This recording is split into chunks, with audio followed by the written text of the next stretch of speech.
Once upon a time, in the small, quiet town of Enugu, there was a family that everyone admired.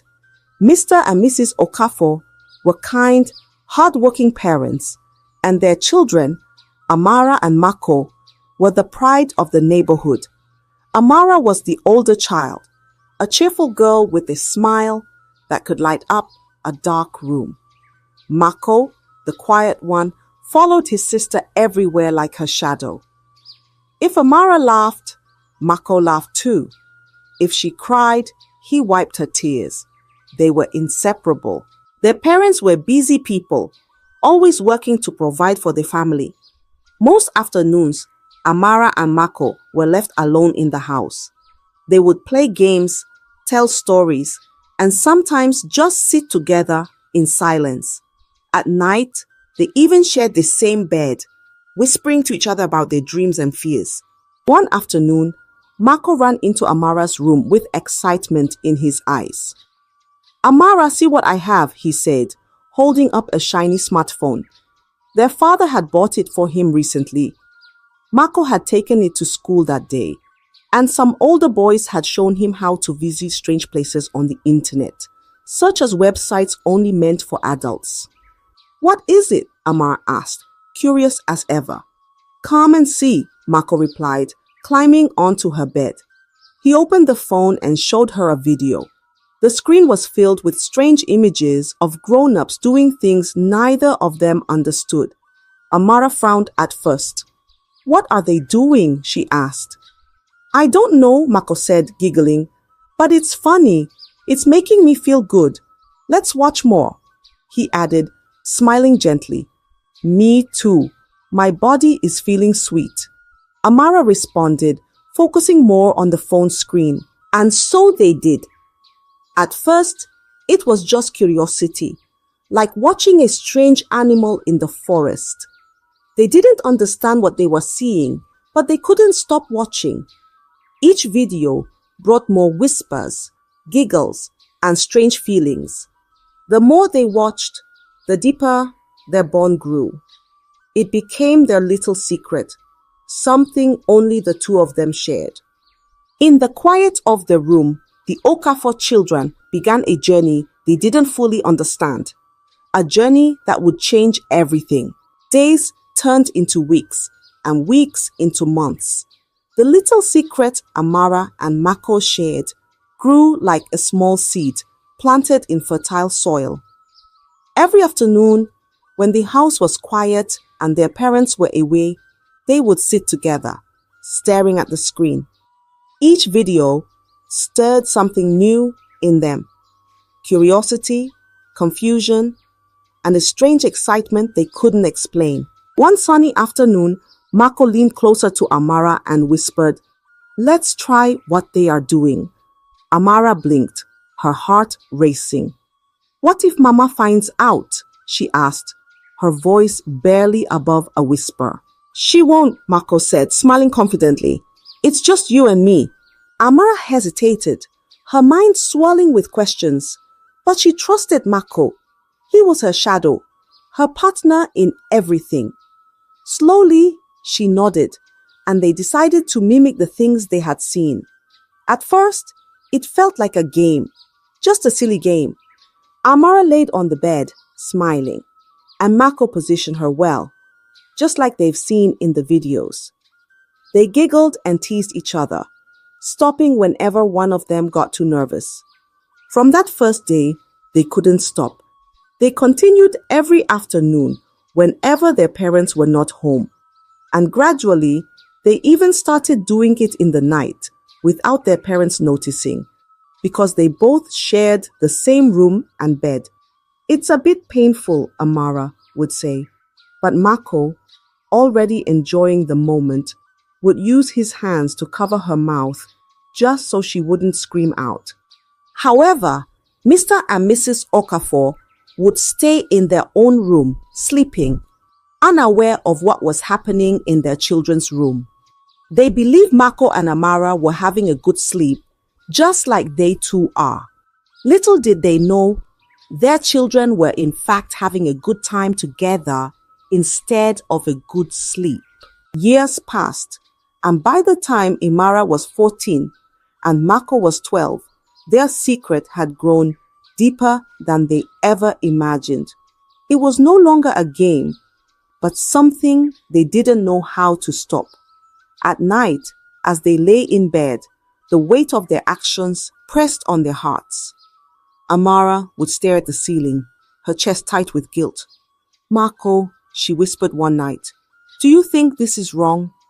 Mako was silent for a moment before replying, "It's just us, Amara. No one else will know."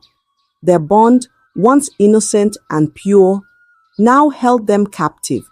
They didn't know how to escape the web they had woven, and so they stayed silent, carrying their secret like a heavy stone in their hearts. The quiet house that once felt like a safe haven now felt like a cage. A few couple of years passed again. Amara had grown into a beautiful young woman of 18, and Mako, now 16, was taller, with a voice that had deepened. But their bond, built on years of secrets, remained unbroken. The once innocent games they played as children had turned into something far more dangerous. One evening, Mako sat on Amara's bed, his face serious. "Amara," he said softly, "I think we should use protection. It's safer. Let's try it just like we've been seeing in those videos." Amara's eyes widened. "Protection?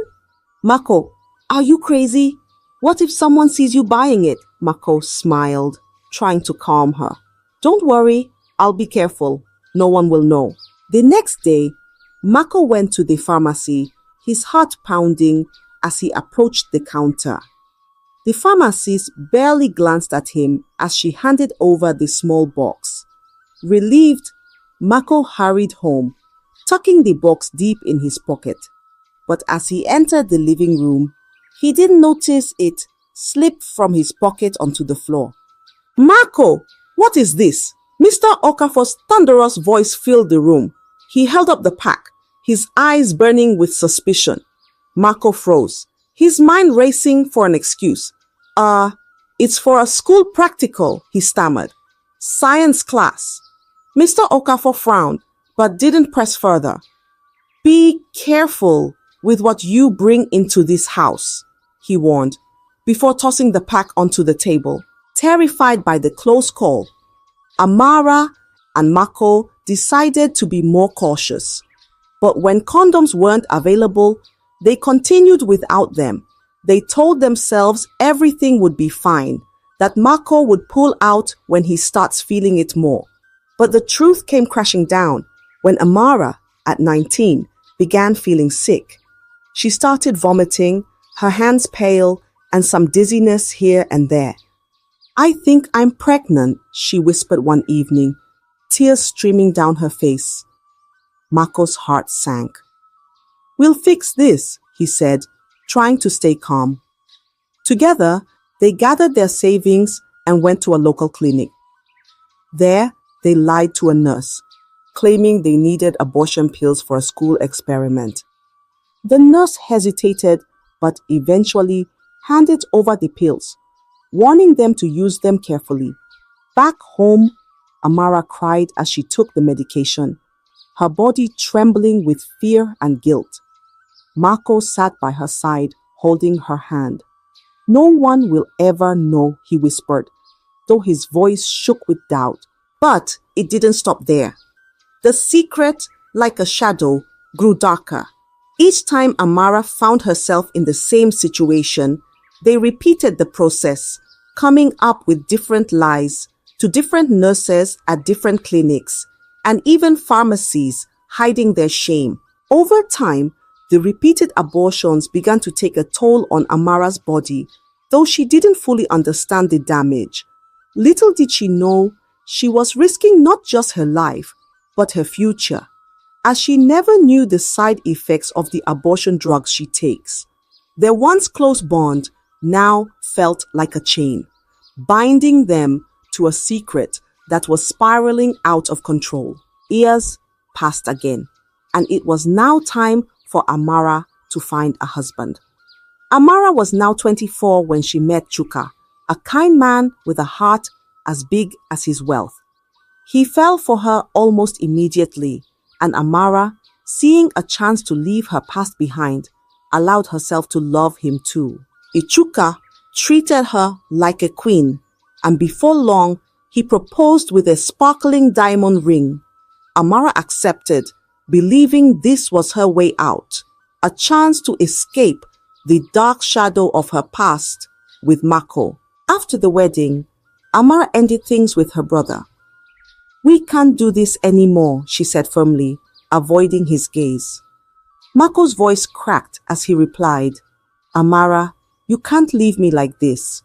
"I have to," she whispered, her voice trembling.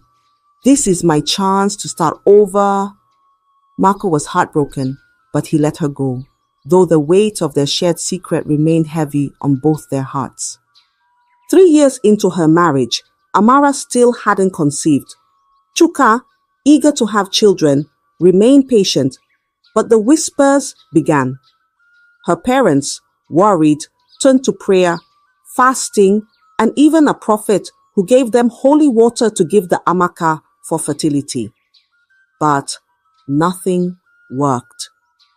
"Let's see a doctor," Chuka suggested one day, his voice gentle but insistent. Amara hesitated, but she agreed. They visited one doctor after another, each one delivering the same devastating news. Finally, a kind but serious doctor sat her down. "Madam," he said gently, "your womb has been severely damaged from repeated abortions. It may be impossible for you to conceive." The words hit Amara like a thunderclap. Her heart shattered into 1,000 pieces. Tears streamed down her face as she left the hospital, Chuka walking beside her in silence. At home that evening, Chuka confronted her. "Amara, I need to know the truth. What happened? Why didn't you tell me?" Her parents, sensing something was wrong, joined the conversation. "Amara, talk to us," her mother pleaded. The pressure was too much. Sobbing, Amara finally broke down. "Mako and we started when we were kids," she admitted, her voice shaking. "I got pregnant many times and had abortions. I didn't know what else to do." Her mother's wail filled the room, raw and piercing. "Oh my God, my children," she cried, clutching her chest. Her father sat frozen, his face pale as if life had been drained from him. Chuka stared at Imara, his expression a mixture of shock and betrayal. "You hid this from me? All these years?" "I'm sorry," Amara whispered, her voice barely audible through her tears. "I didn't know how to tell you." The once happy home was now filled with grief, anger, and silence. The truth, buried for so long, had finally come to light, and its weight was too much for anyone to bear. The air in the room was thick with silence after Amara's confession. Her mother's cries echoed, and Chuka stood in stunned disbelief. Amara buried her face in her hands, unable to meet anyone's gaze. Then, breaking the heavy silence, Mr. Okafor cleared his throat. His voice was low and shaky as he spoke. "I know this would happen right from the time Mako was born," he began, his words weighed down with guilt. Everyone turned to him, their tear-streaked faces filled with confusion. "What do you mean, Papa?" Amara asked, her voice trembling. Mr. Okafor took a deep breath and looked at his wife. She nodded slowly, encouraging him to continue. "Mako isn't your real brother," he said heavily. The words hung in the air like a sharp blade, cutting through the room. Everyone froze. Amara's mouth fell open, and Mako's eyes widened in shock. Mrs. Okafor spoke next, her voice soft but filled with sorrow. "After we had you, Amara, I couldn't have any more children. The doctors said my womb was too weak. But your father's family, they demanded a son. They said if I didn't give him a male child, they would send me away." She paused. tears streaming down her face. We were desperate, so we adopted Mako the day he was born. He was just a baby. We thought it was the only way to keep our family together. We never meant for this to happen. Amara's chest tightened, her heart pounding like a drum. You lied to us, she screamed, her voice shaking with anger and pain. Why didn't you tell us? Do you know what you've done? Mako, who had been silent, stood abruptly. His face was pale, his lips pressed tightly together. Without saying a word, he turned and walked out of the house. Mako, wait! Amara called after him, but he didn't stop. The door slammed behind him, and the sound echoed through the room like thunder. Amara turned back to her parents, her eyes filled with tears and rage. You kept this from us our whole lives? How could you? Mr. and Mrs. Okafor sat in silence, their heads bowed. They had no answers, no excuses. What they thought was a way to protect their family had instead torn it apart. The house, once warm and filled with laughter, now felt cold and broken. The weight of two devastating secrets had shattered the foundation of the Okafor family, leaving nothing but pain and regret in its wake. The days after the confessions were filled with silence and heartbreak. Chuka, who had once adored Amara, now looked at her with cold eyes. He couldn't forgive the lies, the secrets, and the darkness that had been hidden from him. I thought I knew you, he said one evening, packing his bags, but I can't live with this. I can't live with you. Amara fell to her knees, tears streaming down her face. Chuka, please, don't leave me, she begged, but his mind was made up. He walked out of their home, leaving Amara alone with his shattered heart. Mako, too, couldn't bear to stay. The weight of the truth and the shame it carried were too much for him. One night, without a word to anyone, he packed his belongings and left. He didn't tell anyone where he was going. He simply disappeared, leaving behind the only family he had ever known. Back in the Okafor household, the once warm and lively home felt like a graveyard. Mr. and Mrs. Okafor, consumed by guilt, spent their days in quiet prayer. God, forgive us, Mrs. Okafor whispered over and over, her voice trembling with sorrow. We tried to protect our family, but we only destroyed it. Amara, now alone and childless, spent her days replaying every decision she had made. The laughter she once shared with Mako, the secrets they kept, the lies they told, all of it haunted her like a shadow she couldn't escape. Her body, weakened by years of abortions, reminded her daily of the choices she could never undo. The Okafor family, once admired for their closeness, had been torn apart by secrets and silence. Their story became a whispered warning in the neighborhood, a tale of what happens when parents fail to guide their children and when secrets are left to fester in the dark. This tale is a reminder. No matter how carefully secrets are kept, they will always find their way to the light. And when they do, the damage they cause can never be undone. Parents, pay attention to your children. Teach them right from wrong. Protect them not just from the world, but from the dangers that lie within.